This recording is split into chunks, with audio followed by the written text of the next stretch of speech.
Welcome back, everyone, from the lunch break. We are back here at the stage with Anna and Beastie Boys. But first, we will, for the audience out here and also for those who are on the stream, we will give a little presentation of who we are. My name is Sophia. I have a background in hosting in the game industry. And I'm Sasha, hello. I'm a game designer, and I think I'm not wrong if I say we both love interviewing game developers, so that's what we're doing today. And we will continue what we started this morning with Anna and the Basti Boys. Please welcome them on stage with a nice round of applause. Thanks. We also say hello to all the people on stream. All right. I think the first question has to be, who's Anna? I'm Anna. These are my Basti boys. We're usually a team of 7. 5 of us are participating in the podcast today. Awesome. And I'm Morten, one of the boys. True. I'm Martin, also one of the boys. I am Enrico, one of the boys. And I'm Triandafilus, also one of the boys. And the weird thing is, there's no Basti on stage, right? How did that happen? He always lurks in the shadows. He doesn't want to be front and center. All right. That's his style. We are trying to talk over the noise in the background, currently coming from the kitchen. No worries. We'll be getting more silent again. So how did you, as a group, I mean, you're like 7 developers, how did you like come together, basically? So we came together for a course called Game World Design at ITU Copenhagen. And there's actually a pretty funny story related to how we became us. Maybe you want to talk about that? So we are at a master's program at ITU in Copenhagen. At this course, Game World Design. And I think on the day we had just formed our group, and Basti, the infamous Basti, had asked me if I wanted to be in group with him and some of these guys. And then we were a class of 60 people, and everyone was just like standing up and saying what they were on the first day of the course of what they wanted to do and work on, and if they had a group. And I was one of the first ones from our group to stand up, and I said, yeah, my name is Morten, blah, blah, blah. I'm working with Basti. And so Basti is a very reserved guy, very kind, but doesn't want to put anything on himself. And I said, so I'm Morten, I'm with Basti. And he said maybe we should call ourselves Morten, the Basti Boys. And everyone just like laughed. And I was like, oh shit, that was a bad joke. I shouldn't have made that joke.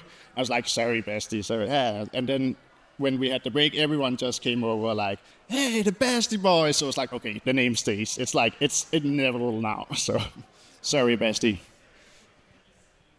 the man, the myth. So, for all of you out there, we have a very special appearance here on stage today. Would you like us to elaborate a little bit on what all your amazing outfits and accessories is going what is going on? What's going on? Yes. So we are actually role-playing right now as live NPCs from our game Corporate Cut, which is an office game where you as an intern, Ezra, enter the office and you discover that everyone has the same haircut and seems weirdly obsessed with this haircut. And when you, with your green hair and not that haircut, come in there, you're not always appreciated by everyone. So people talk rudely to you and you're not a part of the gang, right? So then when you go to bathroom to freshen up, suddenly find this wig, as we have one here. And then when you put on the wig, everyone's happy to talk to you and treat you very nicely. So that's why we're here, and we brought combs, as they all have in the game, and some scissors and everything, to make our point very clear. So why did it have to be hair? Why did it have to be a wig? It could have been glasses, could have been a fake beard, or like clothes or shoes. Why was hair the like topic of your game, the thing that you chose? That's a very good question, actually. So we started out with the idea of wanting to have a certain mask to put on. We had a lot of a discussion about what is a mask actually. So you put on a mask and then people perceive you differently because of the mask. But you could also put on some kind of glasses, mechanical glasses, and then you see the world differently. So our teacher said that we had to distinguish between those two. But after a lot of discussion, we really wanted to drive this point forward that you can change society, but when you do so, society also views you differently. So it's not really, you can't really separate those two in that context. And hair was one of those cases where it just clicked like at the very end of a long meeting. We were like, what about like putting on a wig? Like if you put on a wig and the hair is in front of your eyes, it gets annoying. You see the world differently. That's why in our game, if you put on the wig, it also covers the screen with a shader, which blocks a part of the screen, which is the basis of most of our puzzles. Yeah, that's how the hair, and then around that, we built this whole society, basically. And everything kind of started at that point. Like once you have that main mechanic, everything else just comes fluently. Like we had this idea of putting floor mats on the ground rather than signs, because you look at the ground constantly, because otherwise the hair is in your eyes. So everything was very focused on the floor rather than up, and the whole world arose basically from that one mechanic of putting the wig on and off.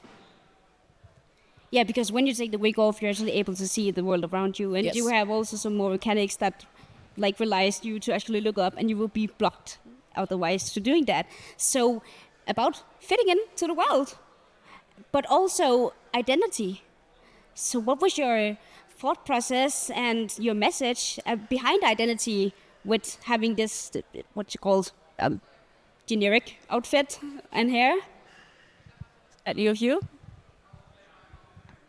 Yeah, so the thing is that we want, like, in the how do you call it, the pre-production of the project. So we came up with different ideas, and one of these was, okay, we want to play around with identity. And the thing is that you, like, while you play, while you get to know this world, you change your identity, but this also means that you lose your identity. So we wanted to convey this message, and then we came up with this thing of the week, because like you have to adapt to the society that there is into the office. So the idea was also that in the game you start wearing the wig, and you also start acting like the people that are in this office. Yeah. You mentioned, I think you already mentioned that this was kind of a project for a course at the university. Can you tell us more about the course? What were the contents of it? What were you supposed to learn? What was the goal basically of creating this prototype or this game? Yeah, so as Anna mentioned, the course is called Game World Design, and the core of the course is not on actually making a game that has some good shooting mechanics, something to hook the player. The focus was more on making a believable world. So the point was, when you get into the world, even it doesn't matter how it works, so we could go into fiction or whatever we found interesting, but it was just that world has to make sense, to be believable, to somehow hook the player to live in.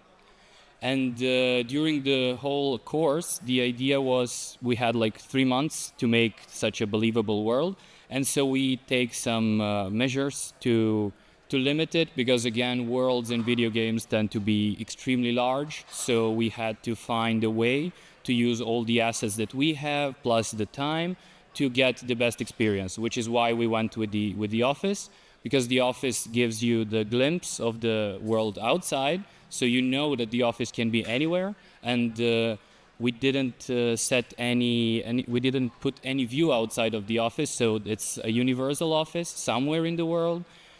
And then we started decorating it, so we could see there are like many hints, many objects placed in our office to suggest a believable world.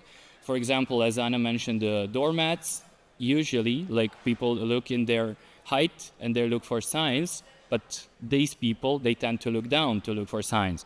So we also changed some first aid kit. So first aid kit in our game is of course a pair of scissors and a comb, because in case of having a bad hair day, you should fix it. And then again, we just tried to take an office, which was a normal thing, and to add those finishing touches, which will transfer the whole world into something that we see, something that we believe. And so, as you can see now, we went that far that this is like our whole cosplay, and we're living in that world right now. Yeah, I think it's very creative, and it gives a like sort of a really real feel to it, and that you are living it so much. Thank you for that. Actually, really appreciate it and very creative. Speaking of creativity, we meet some special people also within the office. There's not only the office dwellers there, but there will also be, like, for example, the secretary or the janitor. Could we hear a little bit more about those two personalities? Okay. Did you say the receptionists? Yeah. So these are actually oh boy, there's a lot to talk about. So I'll try to keep short. So the receptionist and the janitor are really opposite characters. So they are a little bit different from all the normal employees there. The receptionist is kind of really the most conservative personification of this rule of wearing the haircut.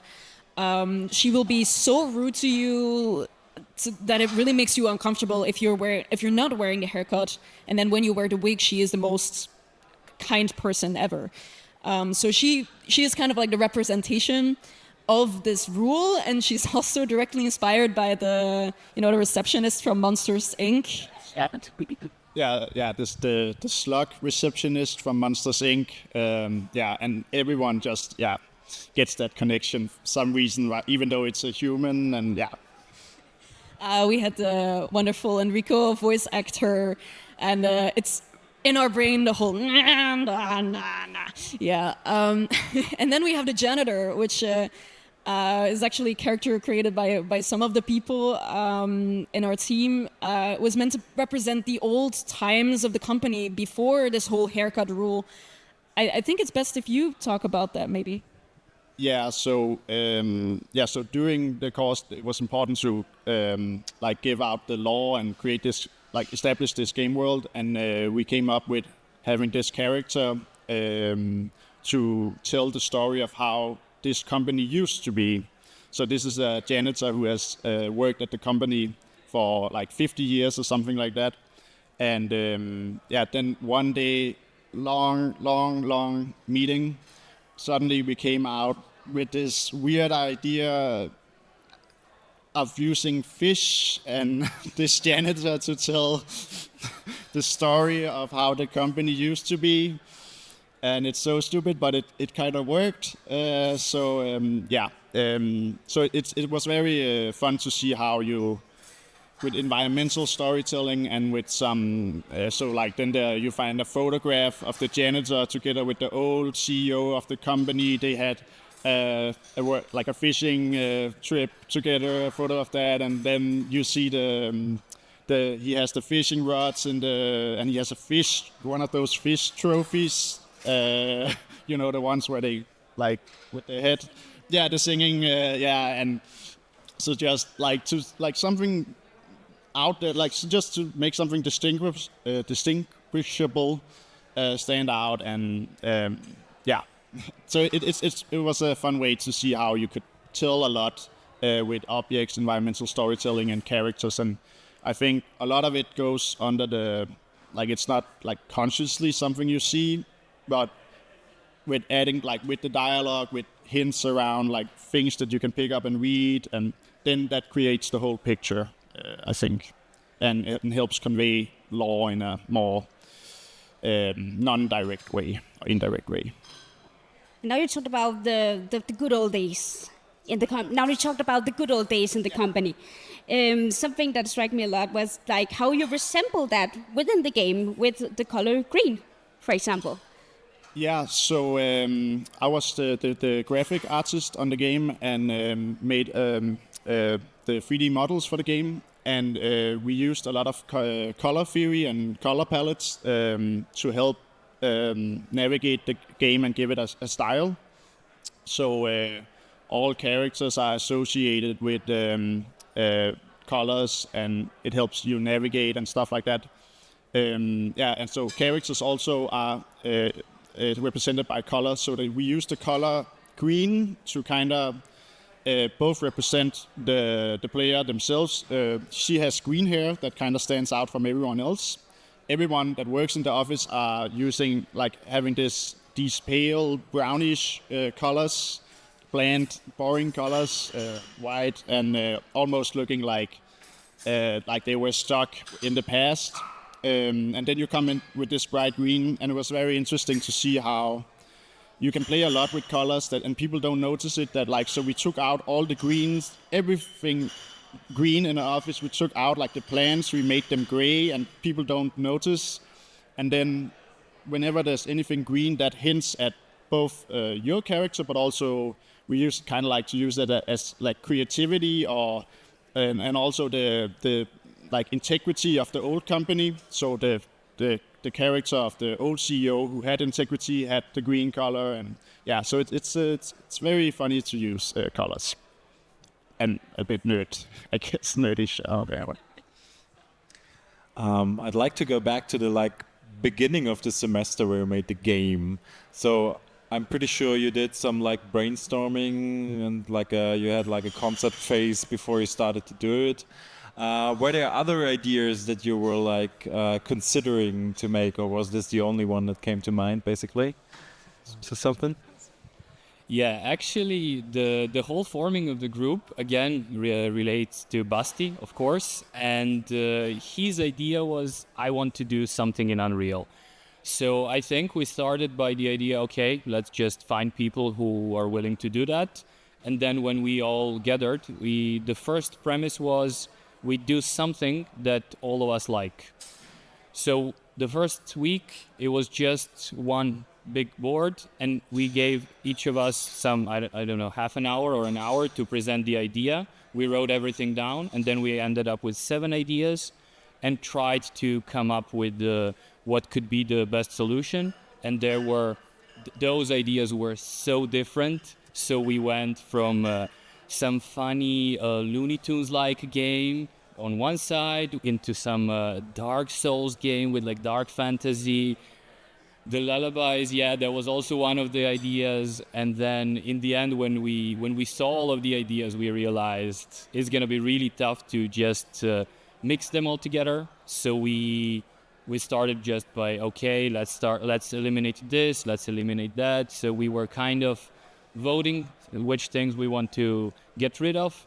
And then in the end, we got to a point when we said, okay, we can use the mask, we can represent it in this way. And then it continued with our discussion. So we decided it's not going to be a mask, it's not going to be the glasses, it's going to be the wig. And then the whole process continued. Did I miss anything? So when it comes to your process, was there a constant back and forth between prototyping, playtesting, getting feedback, doing iterations, or was it basically marching on through to the end of the semester? Yeah, so as we are also taught during the course, and also the course that we have in the first semester, we do small iterations, 1 or 2 weeks, and then we test whatever we have. And testing was important in particular at the beginning, because we wanted, so since we have this mechanic of the week, we were aware that it would be very annoying for people because you're actually blocking out the view site. But at least we wanted to avoid to create motion sickness, because it can be even more than annoying, I don't know. And so we tried with different heights of the wig, and then we settled on this that is, if you look straight, it covers almost half of the screen. And then also for level design, it was important because we had to see where we could place objects, because with the wig on, you shouldn't be able to see the oldest part of the company. So that's why we have these high walls that are made of bricks, that they look abandoned.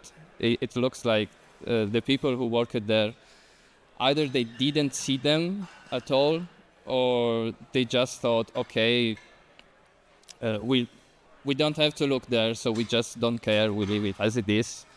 And then we also like put on posters of old movies and stuff that were related to how the old company was. And yeah, and in particular, like one of the tests, for example, was to like we put clocks on the walls, and we asked the playtesters to find them, and so then we were writing down, okay, found this clock, and then based on that we adjusted where the old part of the wall is. But I think there was also like just an interesting, when you have a game mechanic that is supposed to be annoying, and finding a balance of when does it become too annoying was really interesting. And Enrico and Gianmarco from our team really did a great job in figuring out when does it become too much. Yeah, so that was a very interesting testing, a lot of iterations there.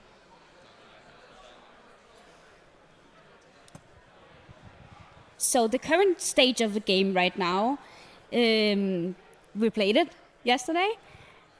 What will be the future of your game? Will there be more stories at the office? Will there be more, yeah, will there be more janitors lurking around to tell the company story? So we are a group of students, and some of us have been working together as well, continuing on working on our thesis. But honestly, we didn't expect that Corporate Cut would get so much traction. We're still kind of figuring out how to move forward. Not? That's my... I would say like we're still figuring it out if we should move forward, but we're all looking for jobs, so feel free to connect with us. And if you like Corporate Cut, then there's more where that came from. So you are more like into looking for jobs in the industry and not like building a studio, maybe? Is that something in your minds as well, or? I think both are on the table currently. Yeah. I see. Yeah.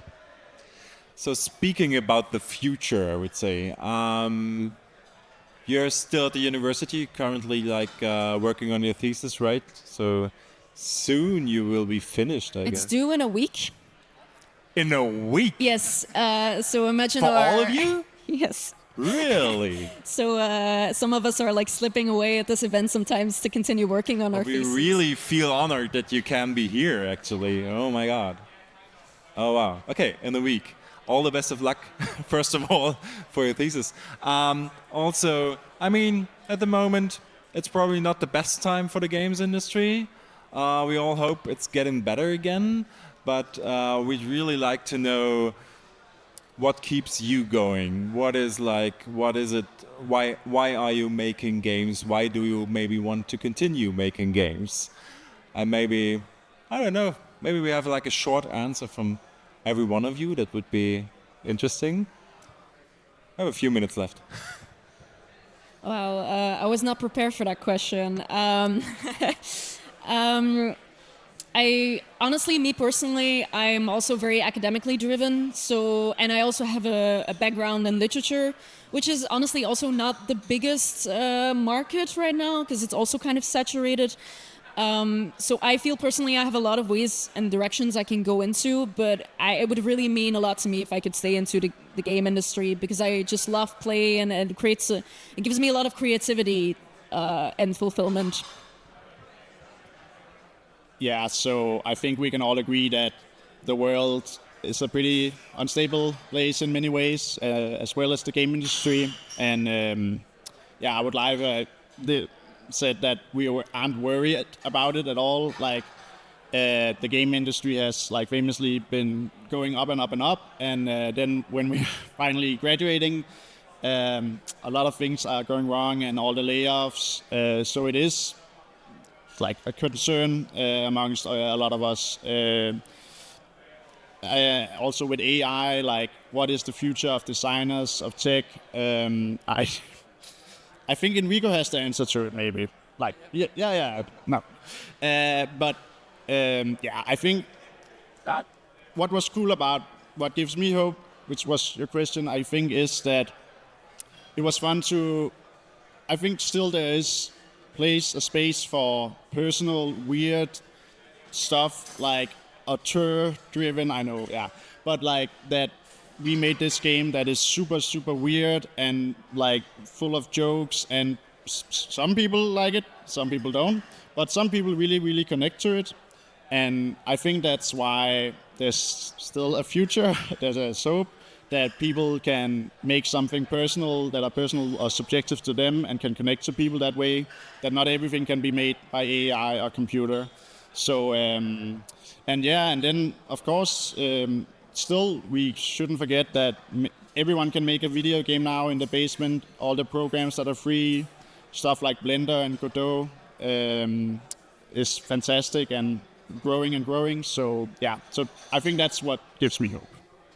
Okay, we're going to need very short answers from the rest of you. All right, I'm gonna keep it short. So I have a background in software engineering. And as a software engineer, I tried working in several different fields. And so far, gaming is kind of the most rewarding because you can easily prototype something and then you see the result quite from the start. And then you can iterate further on it. And also the feeling that you get when you see other people playing your game and seeing like, okay, this works really well, someone else is having fun. I would say that's the reason why I keep making them. Yeah, like the very short answer would be games. I would like to make games that change people's lives. But probably like is the answer of every game developer. I think, I don't know. But yeah, I like the idea of making games that even with like weird concepts, something that maybe nobody would think about, then they have these strong ideas, this strong concept that can then say something to people. Like one of the games that I always mention, that it became kind of a meme between us, it's Journey, that with very little it tells a lot to the players. Yeah, but like doing also this project, we also found out that it's also good, for example, to make something that makes you laugh. And also for the development, it can be like helpful because maybe when you are stressed, you have deadlines and stuff like that. You still have all these elements in the game that make you laugh, and that really helps to relieve the stress. As a programmer, I also share Martin's sentiment, and I would also like to add that I believe that a truly great game should be made with integrity, but of course we also have to keep in mind getting food to the table, as we say, because a successful enterprise needs to have an income somehow, so it can make even more great games. Yeah. All right. Thanks so much. Please give it up for Anna and the Basti boys. Thanks for being on stage. Thanks for telling us about your game. Have a nice day. Enjoy the conference. Good luck with the thesis. And yeah, we have a short break, and then the next event will be... That will be our own Jakob Riis here on stage with the Nordic game pitch battle. So stay tuned, all of you. See ya. See you in a bit. Oh, there he is.